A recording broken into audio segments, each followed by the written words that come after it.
Kasama ko naman po ngayon ang dalawang SG na Sir Rodrigo Arbis at Sir Romel Makitar. Tama po? Tulad ng dati na mga isinusumbong dito ng agency,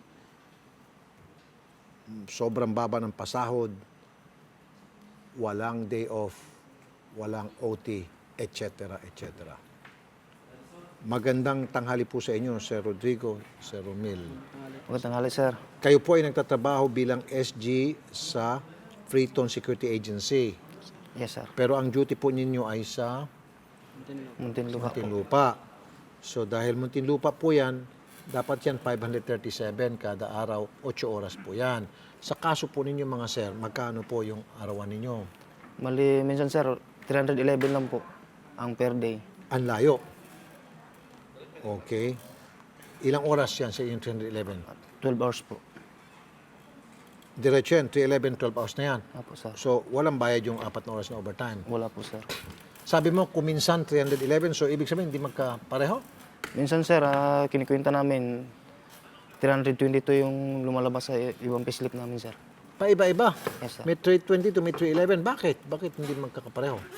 Pag sinusumpong lang sila, sawa na kayo mas mataas, pero kulang pa rin sa minimum yun. Walang day off, sir? Wala po, sir. Maliban lang po, sir, pag nag-shifting kami, sir.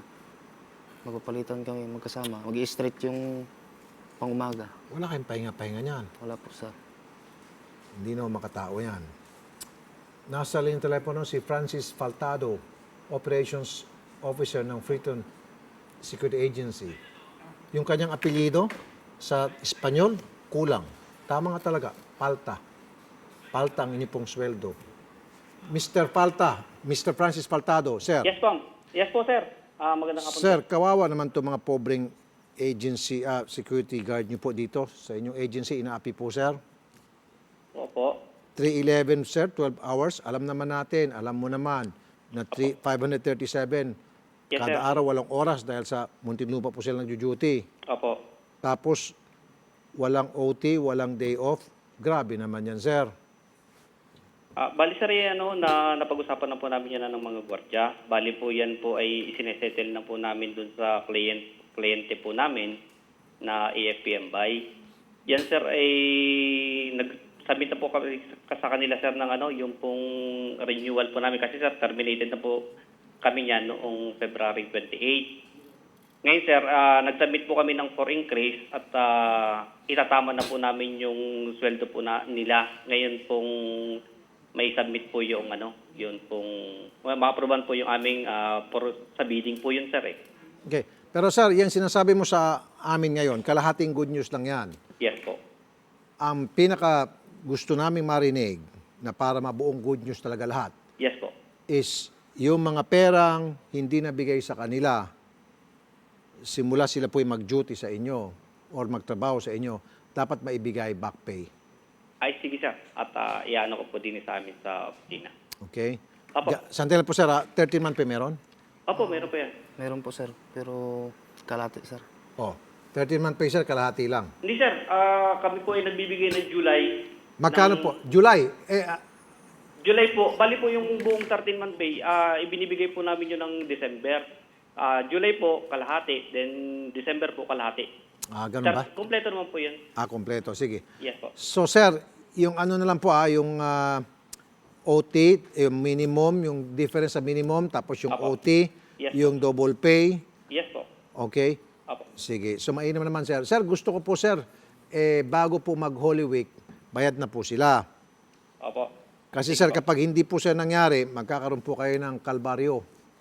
At yan po'y magmumula sa sosya. Opo. Bali, sir, yan po naano na rin po namin. Kumbaga po, expect na po namin yan. Ine-expect na rin po namin. At yan nga po, kaya po ginagawan po namin ng paraan na masolusyonan po yan. Sige po. Sandali po sir, para ma-educate ho kayo mga employer at para sa kalaman na rin po ng mga empleyado kasi palagi nangyari ito. Nasa yung telepono si Attorney Sixto Rodriguez, Chief ng Dole Muntaparlas. Attorney Rodriguez, magandang tanghali po. Sir, magandang tanghali po at sa lahat ng tagapakinig. Sir, para sa kalaman na lang po ng lahat, yung palagi kasing binibigyan na dahilan ng mga agency, security agency, is Yes, sir. mababa kasi ang ibinigay na kontrata kaya wala sa minimum aming pasahod at hindi kami nakakapagbayad ng OT at sinisisi po yung kanilang kontrata. Pwede ba yun, sir? Hindi ho, depensa yan ng security agency.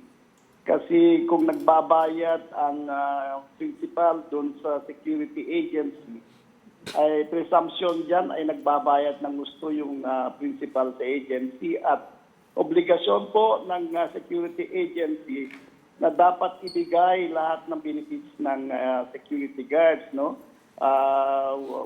Kung underpaid yan, meron silang karapatan para pumunta sa aming opisina at mag-complain ng underpayment po.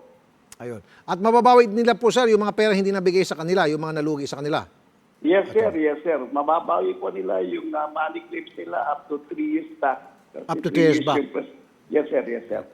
Attorney. Lahat ng hindi nila na-claim, pati yung ang overtime saka yung holiday pay po. Attorney Sixto Rodriguez, Chief ng Dole Yes, sir. Multaparla. Sobrang thank you po, attorney. Ha? Maraming salamat talaga. Yes, sir. Paki-advise na lang yung mga complainant to come to our office and we will entertain immediately. Attorney, sobrang thank you again. Thank you, sir. Sir Francis. Yes po. Yes, sir. Okay. Dalawa na ang tutugi sa inyo pag hindi ka nagbayad. Dole at saka yung sosya. So, by next week, bago mag-Holy Week, Monday, i-ready nyo na po yung mga cheque. O, huwag cheque, baka tumalbog, cash. Ibigay sa kanila. Up to 3 years. May 3 years ka na ba doon? Siya pa lang po, sir. 1.5. 1.5, mag-comment kayo. 1.5 ako, sir. Ikaw? 4 years po, sir. 4 years. Ang masisingin mo hanggang 3 years lang, sayang. Yung 1 year, give away na lang yun. Pero at least meron ka rin maipon. Malaki-laki din, siguro. Magkano ang sweldo sa'yo? Nasa 311 na po, sir. Ha? 311. So yung difference niya, baka mga kalahating milyon siguro. Okay na ba sa'yo yun? Okay na po, sir. Okay. Sabi ko sa'yo. Thank you. Sir Francis, ha, mag-ready ka ng kalahating milyon para itong isa siguro, baka mga 200, mga 700, okay? Dinadaan ko lang sa tawa kasi natatawa ako, mukhang mababankrupt kayo ng di oras dito. Pero pag hindi nyo ginawa yun, kaso. Salamat po, sir, ha? Sige po. Thank you po. Sir, totoo ito, hindi ako nagbibiro. Malaking pera makukuha mo. Narinig mo naman sinabi ng Dole. Kaya lang, up to 3 years lang, sir. Dapat pag ganon, punta na kayo dito bago, huwag nyo na yung time pump patagalin. Sayang yung 1 year, sir. Hindi mo na mababawi yun. Wala na. At least yung 3 years na parang nagbangko ka na lang. Okay, sir? Tsaka, sir, hindi lang po kami, bali dalawa lang po, bali apat po kami, sir. Kasi yung dalawa, Andi, isama natin. naka-duty po yung dalawa, sir. Okay nga, isasama natin sa magreklamo. Siyempre, pati yung dalawa na hindi nakapunta rito, tulungan din natin na mabawi din nila yung mga nalugi sa kanila. Okay, sir? Salamat po sa pagpunta, sir. Thank you po. Salamat, sir.